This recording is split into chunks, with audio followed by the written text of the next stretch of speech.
મારી ચેનલમાં તમારું સ્વાગત છે। તો આજે આપણે બનાવીશું શિયાળામાં શરીર માટે ખૂબ જ ગુણકારી એવા કચરિયાની રેસીપી, જેને સાની પણ કહેવામાં આવે છે। તો ચલો ફટાફટથી રેસીપી શરૂ કરીએ। અને રેસીપી પસંદ આવે તો વિડીયોને લાઈક અને ચેનલને સબસ્ક્રાઈબ કરવાનું ના ભૂલતા। તો કચરી બનાવવા માટે મેં અહીં 1 કપ જેટલા કાળા તલ લીધા છે। જો તમારે સફેદ તલનું બનાવવું હોય તો સફેદ તલ પણ લઈ શકો। ત્યારબાદ 1 ટીસ્પૂન જેટલો સૂંઠ પાવડર અને 1 ટીસ્પૂન જેટલો ગંઠોળા પાવડર। ત્યારબાદ મિક્સ ડ્રાયફ્રૂટ છે, મેં અહીં કાજુ અને બદામ છે બંનેના ટુકડા કરી લીધા છે। ત્યારબાદ એકદમ પોચો ખજૂર આવે છે એ લેવાનો છે। ત્યારબાદ સૂકા ટોપરાનું છીણ, કાચો ગુંદ છે અને 1/3 કપ જેટલો દેશી ગોળ છે અને તલનું તેલ। હવે આ બધી જ વસ્તુનો ઉપયોગ કરીને આપણે બનાવીશું કચરિયું। તો સૌપ્રથમ આપણે જે આ કાચો ગુંદ છે એને તળવાનો છે। તો એની માટે એક પેન લેશું, જેમાં ઘી ગરમ કરવા માટે રાખવાનું છે। અહીં એકદમ ઘી ગરમ થાય ત્યારબાદ ગેસ બંધ કરી અને ઘી ગરમ હોય એમાં ગુંદ નાખી અને તળવાનો છે। જો થોડું પણ ઘી છે એ ગરમ નહીં હોય તો ગુંદ છે સારી રીતે ફૂલશે નહીં। તો તમે જોઈ શકો છો મેં ગુંદ નાખ્યો અને તરત જ એ ફૂલી ગયો છે। તો બસ આ રીતનો ગુંદ છે તળાવો જોઈએ। હવે આપણે એને કાઢી લેશું।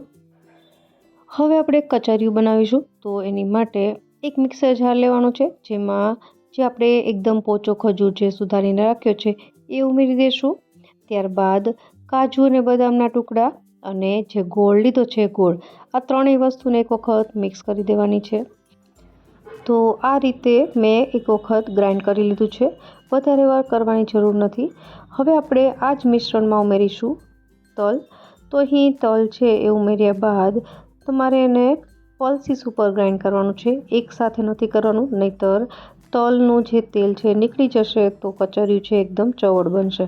તો આવી રીતે મેં 2 થી 3 વખત પલ્સીસ ઉપર ગ્રાઇન્ડ કરી લીધું છે। તો કચરિયા માટેનું મિશ્રણ તૈયાર છે। હવે આપણે એને એક વાસણમાં લઈ લેશું અને ત્યારબાદ બાકીની બધી સામગ્રી ઉમેરવાની છે, જેમાં સૌપ્રથમ ઉમેરીશું તળેલો ગુંદ। અને અહીં બધું ગુંદ એકસાથે નથી ઉમેરી દેવાનો, થોડું ગુંદ આપણે છે એ પાછળથી ગાર્નિશિંગ માટે પણ રાખીશું। ત્યારબાદ ઉમેરીશું સૂકા ટોપરાનું છીણ, ગંઠોળા પાવડર અને સૂંઠ પાવડર અને સૌથી છેલ્લે ઉમેરવાનું છે 1 થી 2 ટેબલસ્પૂન જેટલું તલનું તેલ। અહીં આપણે આજે મિક્સર જારમાં બનાવીએ છીએ એટલા માટે તલનું તેલ આપણે પાછળથી ઉમેરીશું। આમ તો ટ્રેડિશનલી તલનું તેલ જ્યારે ઘાણીમાં નીકળતું હોય છે એમાંથી જે પાછળથી કચરિયું બને છે, પણ આપણે અહીં મિક્સર જારમાં બનાવીએ છીએ એટલે પાછળથી તેલ આપણે ઉમેરવાના છીએ।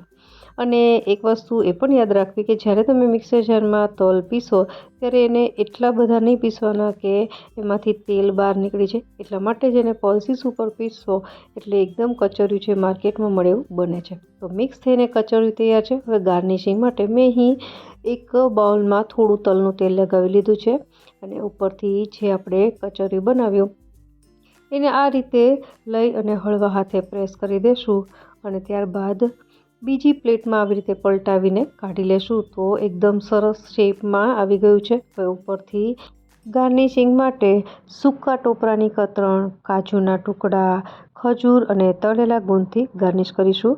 તો એક વખત આ રીતથી આ શિયાળામાં રેસીપી જરૂરથી બનાવજો। શરીર માટે ખૂબ જ ગુણકારી પણ છે અને ફટાફટ બની પણ જાય છે। તો આશા રાખું રેસીપી જરૂરથી પસંદ આવી હશે। ફરી મળીએ નવી રેસીપી સાથે, ત્યાં સુધી બાય બાય।